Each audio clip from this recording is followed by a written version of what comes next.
Assalamualaikum warahmatullahi wabarakatuh. Kami dari kelompok 10 akan menjelaskan materi mengenai perubahan sosial budaya kontemporer di Indonesia. Yang beranggotakan saya sendiri, Vivit Fitri Nuraini, Elin Yulianti, dan Khairan.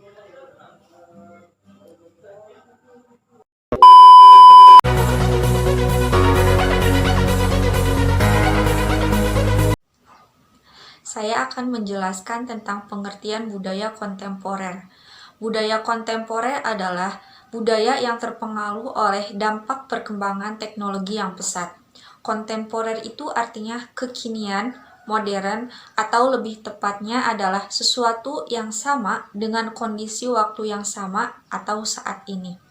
Jadi, budaya kontemporer adalah budaya yang tidak terikat oleh aturan-aturan zaman dulu dan berkembang sesuai zaman sekarang.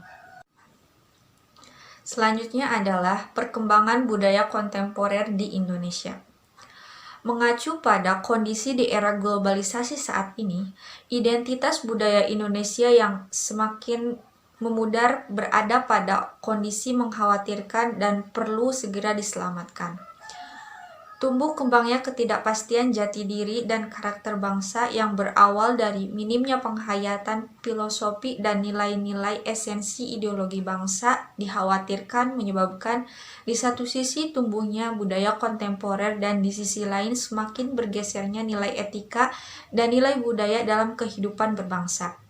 Melemahnya kreativitas dan kemandirian bangsa dan paling ekstrim adalah disintegrasi bangsa. Budaya kontemporer memunculkan gaya hidup yang sudah tidak jelas lagi batas-batasnya, karena mudah ditiru, dijiplak, dipakai sesuka hati, dan sudah tidak dimonopoli oleh satu kelas. Beberapa ahli menegaskan bahwa pengaruh dari budaya kontemporer pada dasarnya dapat berdampak negatif, karena melemahkan identitas, menggeser kebudayaan nasional, dan menuntut seseorang untuk memiliki gaya hidup seperti orang lain. Namun, dapat juga berdampak positif apabila kita mampu untuk memilah dan memilih faktor-faktor yang dapat memberikan inspirasi semangat dan kerja keras kepada bangsa untuk maju di bidang ekonomi, kesenian, dan sebagainya. Oleh karena itu, dalam memperkuat kehidupan politik, ekonomi, sosial, dan budaya ke depan, sebagai warga negara Indonesia, kita harus mampu bertanggung jawab, menjaga dan melestarikan karakter dan jati diri bangsa Indonesia, serta menanggapi dengan arif pengaruh nilai-nilai budaya kontemporer sebagai peluang mengembangkan dan memperkaya kebudayaan nasional. Saya akan menjelaskan mengenai bentuk-bentuk budaya kontemporer di Indonesia. Jadi bentuk perubahan sosial dan budayanya dibedakan menjadi 4. Yang pertama dilihat dari prosesnya, yang kedua dilihat dari pengaruhnya, yang ketiga dilihat dari penyebabnya, dan yang terakhir dilihat dari hasilnya. Yang pertama dilihat dari prosesnya terbagi menjadi 2, yaitu evolusi dan revolusi. Evolusi merupakan perubahan secara lambat atau perubahan yang lama dengan diikuti perubahan yang kecil. Jadi pada evolusi itu perubahan yang terjadi tanpa ada tekanan atau terjadi dengan sendirinya. Contohnya seperti perubahan dari masyarakat tradisional ke masyarakat modern. Revolusi. Jadi revolusi itu perubahan secara cepat. Jadi perubahan ini dapat direncanakan terlebih dahulu dan biasanya harus ada pemimpinnya. Contohnya revolusi industri. Nah, yang kedua dilihat dari pengaruhnya, yaitu ada pengaruh kecil dan pengaruh besar. Pengaruh kecil merupakan perubahan yang kurang menghasilkan pengaruh langsung bagi masyarakat. Nah, jadi tidak sampai menghasilkan keributan. Contohnya perubahan model rambut atau fashion. Kemudian pengaruh besar merupakan perubahan yang membawa dampak besar-besaran dalam unsur-unsur kehidupan masyarakat yang penting seperti stratifikasi sosial dan sebagainya. Contohnya yaitu industrialisasi. Nah, dilihat dari penyebabnya, yaitu terbagi menjadi dua, yaitu perubahan yang dikehendaki dan perubahan yang tidak dikehendaki. Nah, jadi perubahan yang dikehendaki ini merupakan perubahan yang sudah direncanakan sebelumnya oleh pihak-pihak yang hendak melakukan perubahan masyarakat. Pihak yang menghendaki atau melakukan perubahan disebut agent of change. Contohnya program keluarga berencana, imunisasi.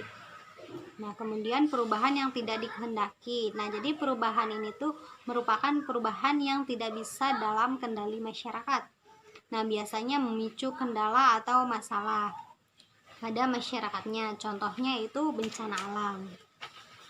Nah, kemudian dilihat dari hasilnya terbagi menjadi dua, yaitu progres dan regres. Nah, jadi progres itu perubahan sosial yang sangat diharapkan masyarakat. Nah, perubahan yang membawa kemajuan pada masyarakat seperti bergantinya masyarakat tradisional ke masyarakat modern. Contohnya penemuan alat komunikasi, transportasi.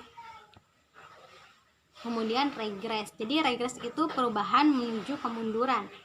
Nah, jadi ini tuh disebabkan oleh penggunanya itu sendiri. Biasanya terjadi karena penyalahgunaan perangkat teknologi. Contohnya, misal saja internet.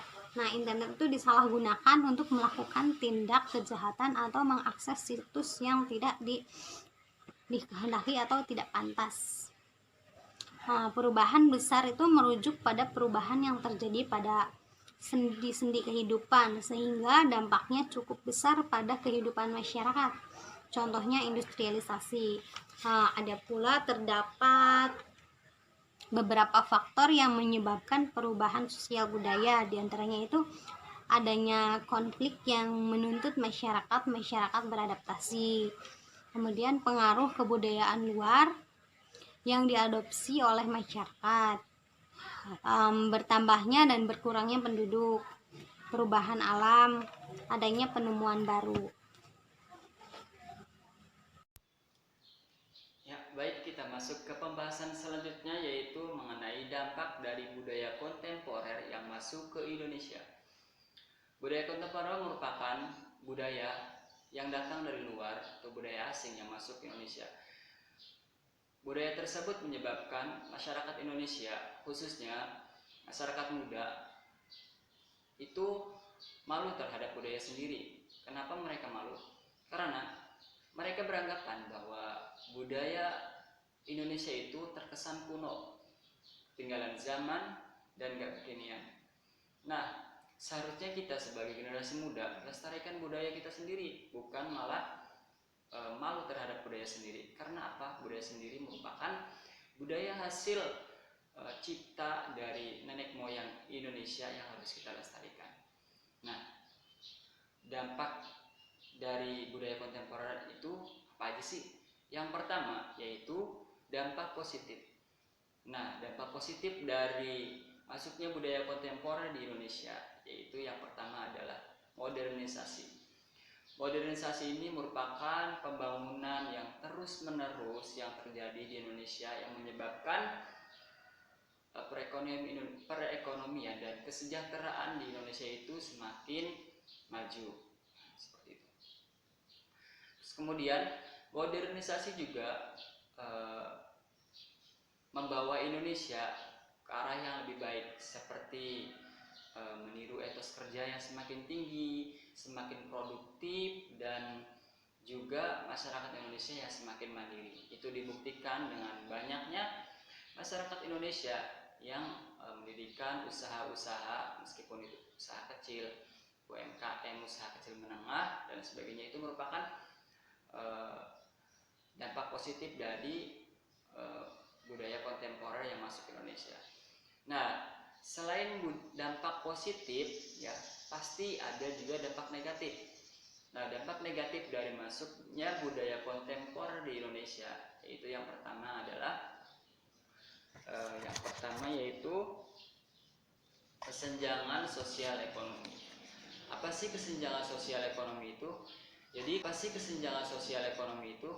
Jadi kesenjangan sosial ekonomi merupakan kondisi di mana keadaan sosial dan ekonomi masyarakat itu tidak seimbang. Jadi adanya masyarakat miskin dan juga adanya masyarakat yang kaya. Jadi kesenjangan ekonomi ini menyebabkan beberapa hal yang membahayakan kehidupan masyarakat. Yang pertama yaitu adanya kriminalitas. Kriminalitas ini merupakan tindakan kekerasan yang menyebabkan seseorang itu dirugikan. Contohnya itu seperti pencurian, penjarahan, perampokan dan lain sebagainya, itu merupakan dampak dari kriminalitas. Yang kedua yaitu pengamen jalanan yang meresahkan masyarakat. Sebenarnya pengamen itu tidak masalah bagi beberapa masyarakat, tetapi ada juga yang menganggap bahwa pengamen itu mengganggu kehidupan mereka gitu. Seperti mereka ketika sedang santai, terus kemudian ada pengamen itu mungkin ada beberapa dari mereka yang risih atau merasa tidak nyaman gitu, seperti itu. Nah, dampak negatif yang kedua yaitu kerusakan lingkungan. Seperti yang kita tahu dari budaya-budaya kontemporer itu adanya teknologi-teknologi baru di Indonesia, seperti kendaraan bermotor, terus kemudian pabrik-pabrik yang memiliki mesin-mesin menyebabkan pencemaran udara, ya. Seperti yang kita ketahui di jalan raya itu banyak sekali pengendara-pengendara, ya, seperti pengendara motor dan juga pengendara mobil itu menyebabkan polusi udara yang mengakibatkan bisa saja sesak napas, terus kemudian gangguan pernapasan dan lain sebagainya. Nah, itulah dampak dari masifnya budaya kontemporer di Indonesia.